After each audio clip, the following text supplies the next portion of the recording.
Hello students, welcome to the physics research centre 2.0। और आज के इस वीडियो में हम बात करने वाले हैं त्वचा।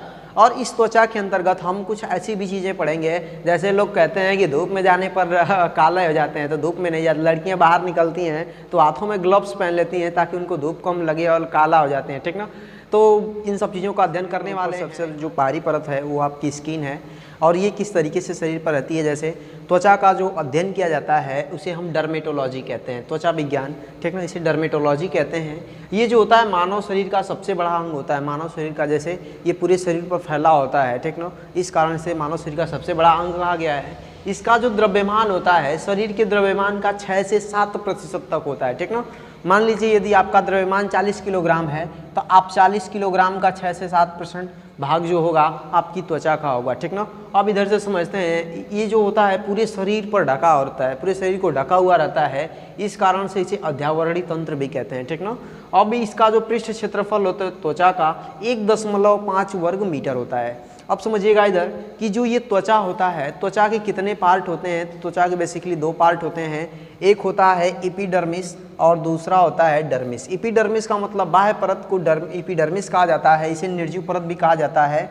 और ये डर्मिस आंतरिक परत, इसे सजीव परत भी कहा जाता है, ठीक ना। तो ये जो होता है 2 पार्ट में होता है। अब समझते हैं ये जो एपिडर्मिस है ये कितने भाग में होता है। ये जो एपिडर्मिस है इसकी 3 भाग होते हैं, बाह्यतम सल्की परत या इसे बाह्यतम एपिथीलियम परत भी कहते हैं, ठीक ना, आउटर मोस्ट कॉर्निफाइड लेयर। ये क्या होता है कि ये एक मृत कोशिकाओं की मृत कोशिकाओं की परत होती है। इन परतों के बीच में केराटिन नामक का पदार्थ भरा होता है, ठीक ना। केराटिन ये प्रोटीन होता है, ये किस केराटिन के कारण ही आपकी त्वचा का रंग पीला भी दिखता है, ठीक ना। जैसे अगर आपके अंदर ब्लड की मात्रा कम है तो इस कारण से ये केराटिन प्रोटीन इसी कारण से पीला दिखता है। आप समझिएगा, ये अगर बात करें तो जो सबसे पतला इसकी परत जो होती है ये मानव के पलकों पर होती है, यहाँ पर होता है, सबसे पतला होता है। और सबसे मोटी परत की बात करेंगे ये आपका हाथ का तलवा हो गया, पैर का तलवा हो गया, वहाँ पर पाया जाता है, ठीक ना। तो बाह्यतम सल्की परत के बारे में इतना। अब समझते हैं ये माध्यमिक दानेदार परत क्या होती है, इसे मिडिल ग्रैन्युलर लेयर कहते हैं, ठीक ना। ये जो होती है सजीव कोशिकाओं की 3 से 5 परत होती है, और इन परतों के बीच में ग्लाइकोलिपिड नामक पदार्थ भरा रहता है। ये ग्लाइकोलिपिड ये एक प्रकार का जलरोधी पदार्थ होता है। अब समझिएगा ये जलरोधी, जैसे कहने का मतलब शरीर से जो उष्मा की हानि होती है उसे ये ग्लाइकोलिपिड रोकता है, ठीक ना। और ये धीरे धीरे ये सजीव कोशिका होती है तो धीरे धीरे ये मरती है, और जब मरती है तो इस बाह्यतम सल्की परत में बदलती चली जाती है, ठीक ना। अब आप कहते होंगे कि आपके जो शरीर से त्वचा भी कभी छूटती है, ठीक ना, ये त्वचा छूटती है। आपके शरीर में जो ये मैल छूटती है वो भी कोशिकाओं का रूप होती है, ठीक ना। वे कोशिकाएं मरती हैं जिस कारण से आपके शरीर से मैल निकलती है, ठीक ना।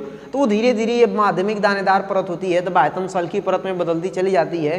ये जो शरीर का सबसे आउटर मोस्ट लेयर होती है, ठीक ना। अब समझिएगा अंतरम मेलपिगियन परत, ये अंतरम मेलपिगियन परत जो होती है बाह्य त्वचा का सबसे 3rd पार्ट होती है, तीसरा भाग होती है, ठीक ना, इंटरमोस्ट मेलपिगियन लेयर, ठीक ना।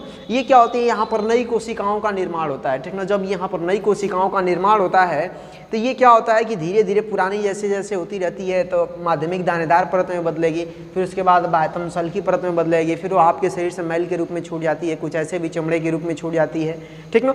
अब क्या होता है कि इस अंतरम मेलपिगियन परत में मेलानिन नामक एक प्रोटीन होता है, एक पदार्थ होता है, इसका निर्माण होता है, ठीक ना। ये मेलानिन क्या करता है भाई कि ये हम सूर्य से आने वाली जो पराबैंगनी किरणें होती हैं, ठीक ना, अब वहाँ पर उसमें अल्ट्रावायलेट रे पराबैंगनी किरण होती है तो उससे हमारी रक्षा करती हैं, ठीक ना। अब समझिएगा अगर आपके शरीर के अंदर ये मेलानिन नामक पदार्थ बनना बंद हो जाएगा तो आपको स्किन कैंसर हो जाता है, त्वचा कैंसर हो जाता है, ठीक ना।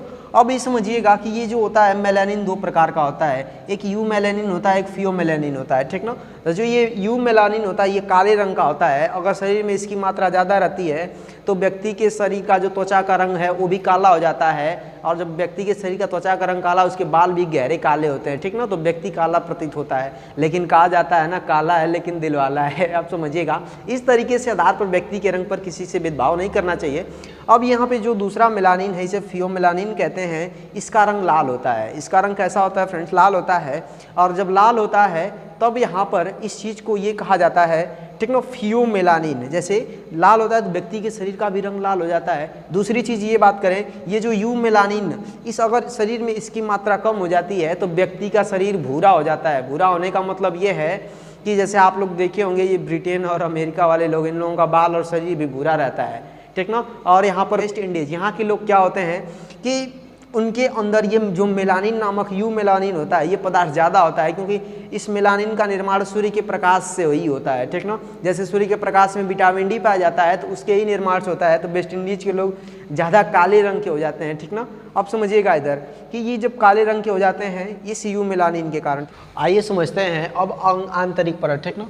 ये जो आंतरिक परत होती है, आंतरिक परत के भी दो भाग होते हैं, एक अंकुरित परत कहलाती है, पैपिलरी लेयर, ठीक ना। इसी पैपिलरी में फोड़े फुंसियाँ भी निकलते हैं और ये इसमें क्या होती है, रुधिर वाहिनियाँ। आपके शरीर में जो धमनी और शिरा होता है वो भी इसी अंकुरित परत में होती है। यह एक संयोजी ऊतक की बनी होती है और जब आपके शरीर में फुंसिया वगैरह निकल जाता है वो भी अंकुरित परत के ही भाग में होता है, जिसे हम डर्मल पैपिलाई मतलब त्वची अंकुर कहते हैं, ठीक ना। अब समझिएगा इसमें संवेदांग, संवेदान का मतलब तंत्रिका तंत्र, ठीक ना। जैसे आपके शरीर में कोई छूता है आपको, तो आपको कैसे पता चल जाता है हमको कोई छुआ है, कोई मारता है, तो ये सब पता चल जाता है, ठीक है। तो इसमें संवेदांग, संवेदांग मतलब कि आप महसूस करने वाले, ठीक ना, जो भी चीज़ें महसूस की जाती हैं तो संवेदांग। तंत्रिका कोशिका कह सकते हैं, तंत्रिका तंत्र किस में होता है, अंकुरित परत में होता है, पैपिलरी लेयर में, ठीक ना। अब जो दूसरा है इसका पार्ट वो है जालिकीय परत, ठीक ना, रेक्टिकुलर लेयर। ये जो रेक्टिकुलर लेयर होती है पूरी आंतरिक त्वचा का 80% भाग होती है, आंतरिक त्वचा का 80% भाग होती है और यह फाइब्रोब्लास्ट का निर्माण करती है। फाइब्रोब्लास्ट क्या होता है, यह दो प्रकार की तंतु कोशिकाएं होती हैं और ये तंतु कोशिकाएं, ठीक ना, एक कोलाजन होता है जो कि त्वचा को दृढ़ता प्रदान करता है, दृढ़ता का मतलब मजबूती प्रदान करता है, ठीक ना। जैसे आप देखेंगे तो आपके हथेली और तलवे का जो चमड़ा होता है कुछ कड़ा टुमा होता है, ठीक ना। और जो दूसरा पदार्थ होता है वो इलास्टिन होता है, ठीक ना, इलास्टिन फाइब्रोब्लास्ट। ये क्या होता है, आपके त्वचा में लचीलापन पैदा करता है। जैसे आपके गाल के होठ जो त्वचा है बहुत ही कोमल होती है, ठीक ना, और अन्य शरीर पे जो भी जहाँ आपके शरीर में जो त्वचा होती है, ठीक ना, अगर कोमल होती है, लचीलापन होती है तो इलास्टिन के कारण होती है, ठीक ना। तो आई होप ये समझ में आ गया होगा। अब इस त्वचा के बाद कुछ और भी आता है, जैसे ये अधो त्वचा आता है। यह त्वचा का पार्ट तो नहीं होता है लेकिन यह शिथिल संयोजी ऊतकों की परत होती है, ठीक ना। अब ये समझिएगा इसका कार्य क्या होता है, जैसे कि त्वचा को शरीर के अन्य अंगों से जोड़ने का कार्य, ठीक ना, कौन करता है, अधो त्वचा करती है, हाइपोडर्मिस करती है, ठीक ना।